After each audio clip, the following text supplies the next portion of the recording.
Hey, beautiful souls. Welcome to the Rooted Realtor podcast. If this is your first time here, I'm so glad you found us. If you're a returning listener, thank you for coming back. It means the world to me that you are here. If someone shared this podcast with you today, it's really special. That's because someone thought enough of you to pass on a message that's peaceful, joyful, and a little soul nourishing. That's love. That's magic. Today, we're diving into something all around us, but we don't always talk about. The energy of the objects in your home. But before we dive in today, I just want to take a quick moment and say thank you. Y'all, I received over 200 birthday messages this week from Facebook and Instagram, text, phone calls, and in-person hugs. Every single one of them made me feel seen, loved, and celebrated. So truly, from the bottom of my heart, thank you. I'm officially 47 years old, and I'm so excited to make this the best year yet. I love my life, and especially I love the people in it. My family and my chosen soul family, you are the greatest gifts that I've gotten this year. All right, take a deep breath. Let's dive in. Let's talk about what's actually sitting around your home. And not in a Marie Kondo, does it spark joy kind of way, but in a way that truly does resonate with who you are.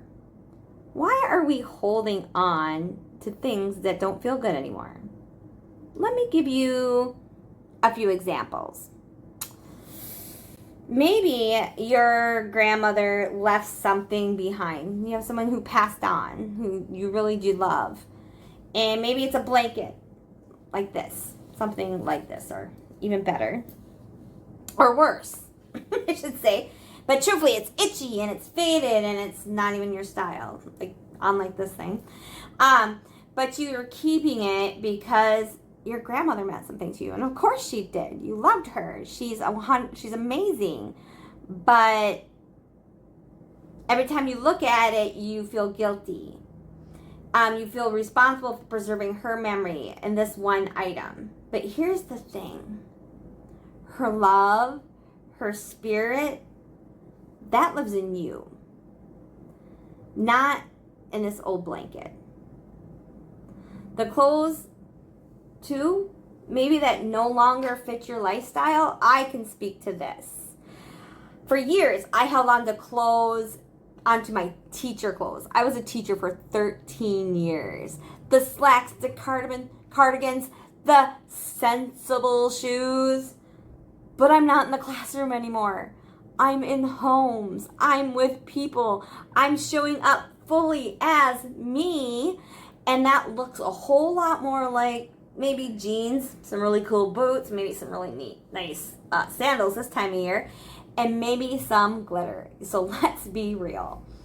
So I asked myself, am I dressing for the life I had or for the life I have now? So I got to revamp my closet along the way and got rid of things that no longer fit the person I am today. So maybe for you, it's a corporate blazer from a job that you no longer are part of, or a pile of maternity clothes from a season you've outgrown. There's no shame in that, but let's name it and make space for the person you are now. Maybe there's some artwork or a photo that makes you shrink inside your house. Okay, let's go there. My mom had a picture of my grandfather when I was a child. That thing scared me. I swear that his eyes would follow me everywhere. Maybe it is that old oil painting where that person's eyes seem to follow you across the room. Or a black and white portrait of someone in your family you never really connected with. But it's framed and hanging there. And why? Tradition? Okay.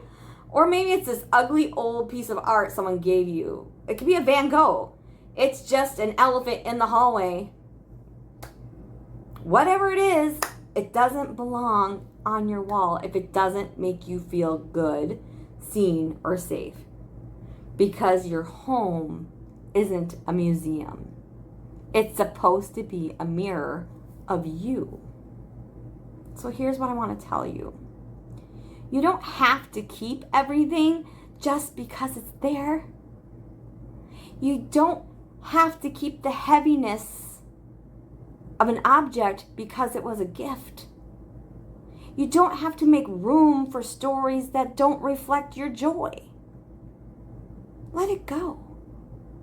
Not out of anger, but out of alignment. Things that just don't fit your life anymore. Because your home is a stage where your next chapter unfolds. Make sure the props are lifting you and not limiting you. I mean, if you're an actor on a stage, you don't need to be tripping over obstacles, right? You need that to flow. I've seen this unfold in real estate too, okay? Sometimes a house won't sell, and it's not the price. And it's not the house. It's the feeling. It's the off story being told by what's in the house. But when we're able to talk to the seller and they can let go of what's been blocking that flow, the whole energy of that house and atmosphere shifts.